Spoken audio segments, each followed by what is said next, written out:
د نصیحته څخه ډکه کیسه.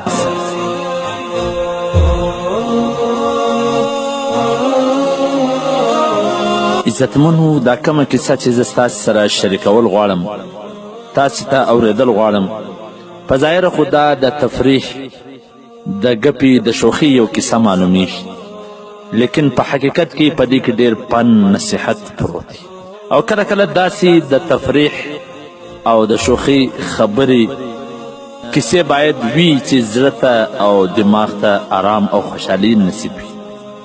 هغه کیسه دا ده چې یو خاوند سره خپل کور والا څه شوخي کول غوښتله، نو یو ښځې خپل خاوند ته پر یو ورقه ولیکل، کاغذ باندې ورته ولیکل چې نوره ستړې سوې یم، له تا سره ژوند نسم کولی، تا پرېږدم او زه ولاړم.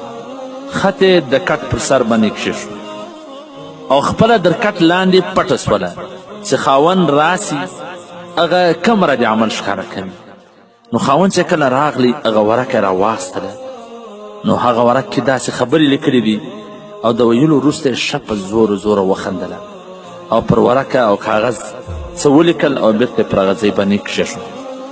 تلیفون موبایل یې راوایستې، خبرې یې شروع کړې چې ګرانې ښځه مې ولاړه، ډېر خوشحاله یم، زما او ستا لپاره ډېر ښه چانس دی، ته مې ډېره یادېږې، چیرې یې چې درسم او له کوره د بندې ووتې، بار ووتې. ښځې چې دا خبرې واورېدلې چې دی خوا دې خوشحاله سو، د بل چا سره یې هادې خبرې سوې، نو سترګې د اوښکې سره ډکې سولې، په سلګو سلګو یې وژړل.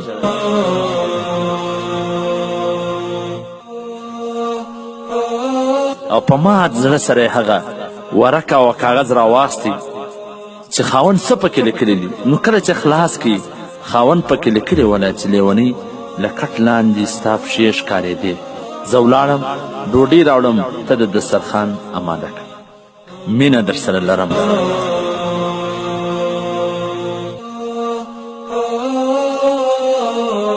نو په ژوند کې در هر څه اعتماد او باور مهمه دی، او کله کله د خاوند او د ښځې په منځ کې داسې تفریح، ګپ شپ، شوخي وي او داسې ژر د ژره فیصله هم نه وي کول پکار. کیدای سي چې د یو د طرفه څه مذاق وي، شوخي وي او دی پر هغه ژر فیصله وکړي، خپل ښایسته ژوند د لاسه ورکړي.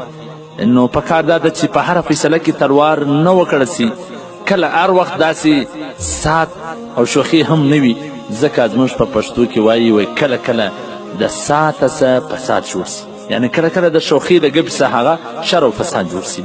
نو الله جل جلاله دې د ټولو په منځ کې مینه، محبت، ښه ژوند، خوش اخلاقي را په نصیب کړي. والسلام.